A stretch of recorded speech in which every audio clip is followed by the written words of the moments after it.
Bonsoir. Hier, nous avons parlé l'Éternel seul est Dieu. L'Apocalypse, comment l'Apocalypse décrit le jugement dernier, parce que Jésus seul qui peut ressusciter l'homme et sauve l'homme. Aujourd'hui, on va parler sur la résurrection. Parce qu'aujourd'hui, il y a certaines cultures, certaines personnes qui ne croient plus dans la résurrection et qui croient la mort finit là. Mais après la mort, il y a la vie. La mort, c'est qu'un départ d'une autre vie. C'est un départ d'une autre vie qui démarre. Après la mort, il y a une autre vie. Et nous allons voir sur la résurrection. C'est dans 1 Corinthiens 15, versets 1 à 58. Mais nous allons sauter un petit peu de passage parce que c'est trop long. Ceux qui ont une Bible, ils pourraient lire ces œufs à la maison. Ok? On va faire 1 à 4. Je vous rappelle, frères, l'évangile que je vous ai annoncé, que vous avez reçu, dans lesquels vous avez persévéré, et par laquelle vous êtes sauvés, si vous le retenez tel que je vous l'ai annoncé, autrement vous aurez cru en vain. Je vous ai enseigné avant tout comment je l'avais reçu, que Christ est mort pour nos péchés selon l'Écriture, qu'il a été enseveli et qu'il est ressuscité le troisième jour selon les Écritures. Et Paul ici décrit en quelques mots comment c'est une espérance vivante, c'est une espérance sûre, que Christ lui-même est ressuscité de mort. Et Paul décrit à cela parce que Paul parle parce que lui-même il était persécuteur de l'Église, du Dieu vivant, il persécutait de chrétiens, il tuait de chrétiens, il met de personnes à mort, et lui-même, s'il regarde cela, il n'était pas digne, il déclare lui-même dans un verset au milieu, que lui-même il n'est pas digne de ce qu'il a reçu. Mais ce qu'il a reçu vient du Seigneur, et c'est le Seigneur qui lui a choisi, qui lui a appelé, même s'il était quelqu'un qui met à mort le chrétien de cette époque à Rome, qui tuait le chrétien, parce que Paul, c'était quelqu'un qui avait le plein pouvoir du gouvernement de son époque, parce qu'il était quelqu'un qui était haut placé, quelqu'un qui avait le pouvoir, qui pouvait aller arrêter tout le chrétien et détruire l'église du Seigneur. Et d'ailleurs, c'est ce qu'il exerçait et qu'il faisait comme travail. Qu'un jour, le Seigneur est venu à son rencontre, lui a foudroyé sur la route de Damas, et là, il s'est converti, et le Seigneur lui a montré comment il devait souffrir pour lui, et devenir son apôtre. Et on va lire versets 21 à 28. Car puisque la mort est venue par un homme, c'est aussi par un homme qu'est venue la résurrection de mort. Quand il parle de la mort est venue par un homme, il parle nous de Adam. Adam qui a péché. Et la résurrection est venue par un homme, c'est Jésus-Christ. Et comme toute sémence, toute meurt en Abraham, en Adam, de même aussi toutes revivront en Christ. Mais chacun en son rang, Christ comme prémisse, puis ceux qui appartiennent à Christ lors de son avènement. Ensuite viendra la fin, quand il remettra le royaume à celui qui est Dieu et Père. Après avoir détruit toute domination, toute autorité et toute puissance, voyons que après que Jésus a détruit toute autorité et toute puissance, il remet tout au Père, parce que le Père lui a confié le royaume de Dieu. Le Père lui a donné le char du royaume de Dieu, parce qu'il est venu offrir à lui-même comme l'agneau, comme sacrifice pour nous les êtres humains sur la terre aujourd'hui. Pour se révéler à nous, pour que nous puissions connaître son amour. Jésus est venu offrir lui-même à la mort en sacrifice pour nous et il est ressuscité le troisième jour. Car il faut qu'il règne jusqu'à ce qu'il a mis tout l'ennemi sous ses pieds. Le dernier ennemi qui sera détruit, c'est la mort. Nous voyons le dernier ennemi qui sera détruit, c'est la mort. Et quand Jésus revienne, et après que tout le peuple de Dieu, ceux qui croient en Jésus, soit ressuscité, il n'y aura plus de mort. Le dernier chose, c'est la mort que le Seigneur va détruire.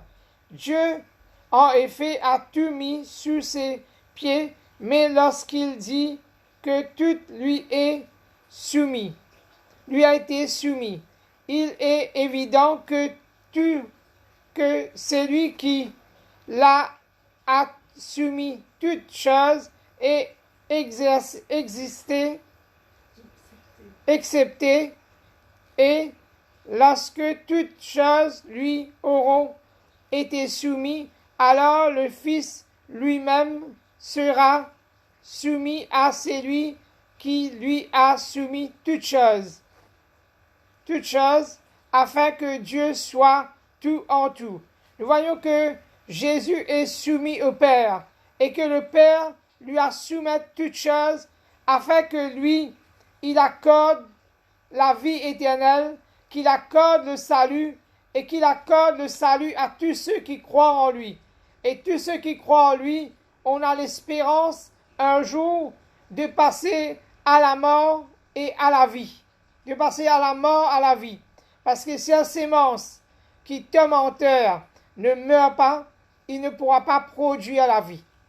De même que Jésus est mort et il a pu nous avoir en vie, nous donne la vie au travers de sa mort. Et de la même manière, il y a la sémence qui doit mourir. Et de la même manière qu'on va mourir, mais après après qu'on meurt sur cette terre, mais on reprend une vie. On reprend une vie avec le Seigneur ou en dehors. Mais Dieu nous dit qu'on va continuer à vivre, soit de l'éternité avec le Seigneur dans le royaume de Dieu, ou dans le feu éternel, où on va souffrir pour l'éternité loin de Dieu. Comme hier, j'ai parlé du jugement de l'Apocalypse. J'ai fait 42, on va lire 42. Ainsi en est-il de la résurrection de mort. Le corps est sémé corruptible, ils ressusciteront incorruptibles. Nous voyons notre corps terrestre qui est un corps corruptible aujourd'hui. Comment on va rester dans un corps incorruptible? Dans un corps incorruptible glorieux. Il est sémé méprisable, ils ressusciteront glorieux. Il est sémé, il est infirme, il ressuscitera plein de force. Tu peux aujourd'hui être infirme, mais quand tu ressuscites avec le Seigneur, tu ne ressusciteras pas infirme.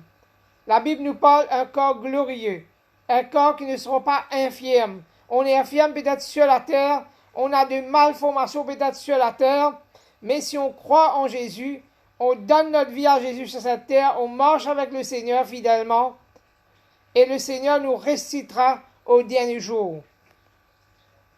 Il est sémé corrupt, un corps animal, ils ressusciteront un corps spirituel. Nous avons un corps spirituel.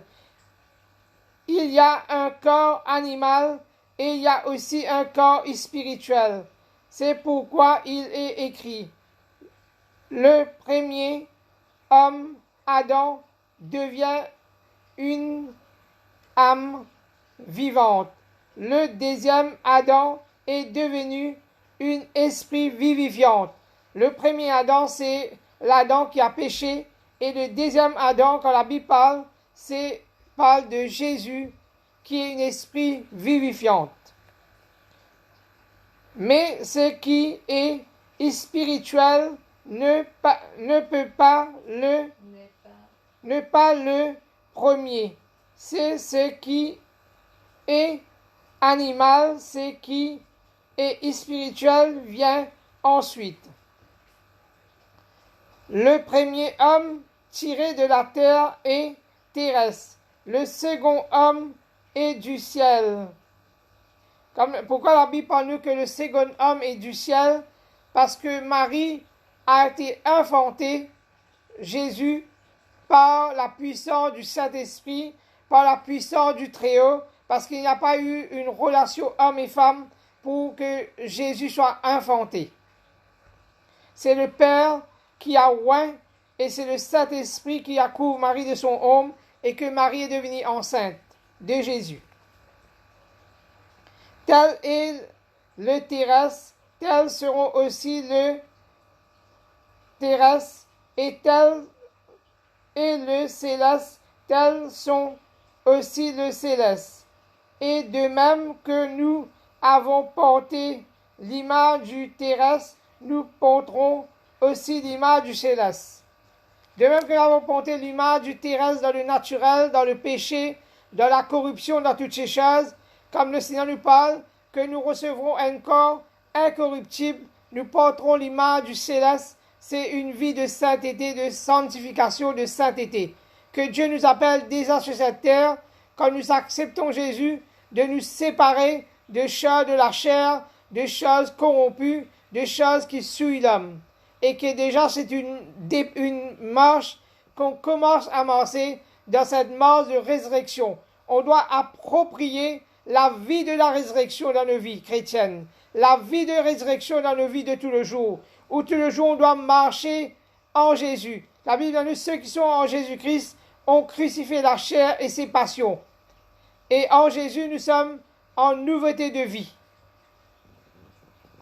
C'est que j'ai dit, frère, c'est que la chair et le sang ne pouvant hériter le royaume de Dieu, et que la corruption n'hériteront pas l'incorruptibilité. Voici, je vous dis, un mystère, nous ne mourrons pas, mais tous nous serons changés. En un instant, en un clin d'œil, à la dernière trompette. La trompette sonnera et le mort ressusciteront incorruptibles et nous serons changés. Le Seigneur, quand il va venir, quand il va sonner la trompette, ceux qui sont morts en Christ vont ressusciter premièrement. Et deuxièmement, ceux qui sont vivants, qui sont sur la terre d'un corps, comme moi là devant vous, et nous serons changés en un instant, et on va avoir un corps glorieux pour monter avec le Seigneur. Car il faut que ces corps corruptibles revêtent l'incorruptibilité et que ces corps mortels revêtent l'immortalité lorsque ces corps corruptibles aura revêtu l'incorruptibilité et que ces corps mortels auraient revêtu l'immortalité, alors s'accomplir la parole qui a été écrite. La mort a été engloutie dans la victoire de Jésus, la victoire de Jésus sur la mort. Ô mort, où est ta victoire? Ô mort, où est ton aiguillon? L'aiguillon de la mort, c'est le péché. Nous voyons le péché qui a emmené la mort dans l'homme, comme l'avait dit Adam, le premier homme, a péché. Quand il a péché, il a emmené une mort dans sa vie, et spirituellement, quoi qu'il vivait dans le terrestre, dans le naturel, mais spirituellement il était mort, parce que la séparation a été faite entre lui et Dieu à partir du péché. Et le péché a entraîné la mort dans son sillage. C'est pour cela que la Bible dit quelque part, Jésus dit, juste avant on avait dit, que quand on va rester en Christ, Christ va détruire le dernier ennemi, la mort. Christ détruire le dernier ennemi, c'est la mort. Et comme il n'y aura plus de péché, il n'y aura plus de mort. Et la puissance du péché, c'est la loi. Mais grâce soit rendue à Dieu, qui nous donne la victoire par notre Seigneur Jésus-Christ. Ainsi, mes bien-aimés, soyez fermes, inébranlables, travaillez de mieux en mieux à l'œuvre du Seigneur, cherchez que votre travail ne sera pas vain dans le Seigneur. Le Seigneur encourage tous ceux qui croient en lui, tous ses serviteurs, à travailler pour lui pendant qu'il fait jour.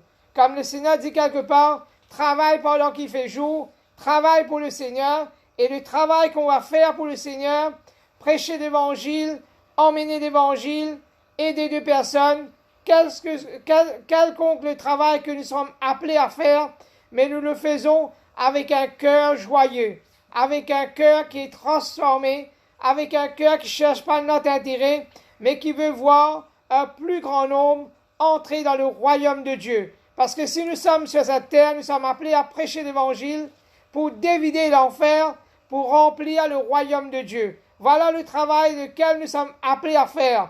Nous parlons l'évangile, nous annonçons l'évangile, nous déclarons la parole de Dieu, parce que la parole de Dieu est vraie et la seule parole qui est fiable et qui peut sauver un homme de la mort, de la séparation de Dieu, et Jésus le seul qui peut lui donner la vie éternelle.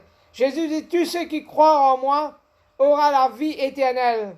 Et personne ne peut nous offrir la vie éternelle si seulement en Jésus que nous aurons cette vie-là. Cette vie pour l'éternité auprès de Dieu. Et on va relire le premier passage que Paul parlait au départ de 1 Corinthiens 15, versets 1 à 4. Je vous rappelle, frères, l'évangile que je vous ai annoncé, que vous avez reçu, dans laquelle vous avez persévéré. Nous voyons, nous avons besoin de persévérer dans cet évangile. Persévérer, ça veut dire au milieu des épreuves, au milieu de persécutions, au milieu de situations. Persévérer malgré que les gens vont nous rejeter. Les gens ne vont pas nous aimer parce qu'on va dire la vérité. On va marcher une vie dans la lumière de l'évangile. Et les gens n'aiment pas cela. Et par lesquels vous êtes sauvés, si vous le retenez tel que je vous l'ai annoncé. Autrement, vous aurez cru en vain. Si nous n'acceptons pas la souffrance, passe par le chemin difficile où Dieu traite nos vies, traite notre chair, enlève la corruption, enlève la convoitise, enlève l'immoralité, enlève toutes ces mauvaises choses dans nos vies comme on avait parlé hier, enlève toutes ces choses, la richesse dans laquelle l'homme se confie, toutes ces biens de la terre que l'homme cherche pour lui-même. Quelque part, on doit laisser Dieu traiter nos cœurs, changer nos vies, jour après jour, et marche sur le pas de Jésus. Je vous ai enseigné avant tout comment je l'avais aussi reçu, que Christ est mort pour nos péchés, selon l'Écriture, qu'il est enseveli et qu'il est ressuscité le troisième jour, selon l'Écriture. Selon l'Écriture, il est resté le troisième jour. Et de la même manière, Dieu veut nous ressusciter. Dieu veut nous relever. Qu'importe là où tu es aujourd'hui, peut-être tu es tombé, peut-être tu es découragé, peut-être tu es faible, peut-être tu es quelqu'un qui a commis beaucoup de péchés, beaucoup d'erreurs, qui a fait beaucoup de fautes. Mais tu dis, comment je peux être sauvé? Mais il y avait deux hommes sur la croix à côté de Jésus, un à sa gauche et un à sa droite. Mais un qui se met à insulter Jésus, à lui parler du mal. Mais l'autre qui a dit, Seigneur, souviens-toi de moi quand tu viens dans ton règne. Et le Seigneur lui a dit, ce soir même, tu seras avec moi dans le paradis. Que Jésus te bénisse pour ton écoute et à la prochaine.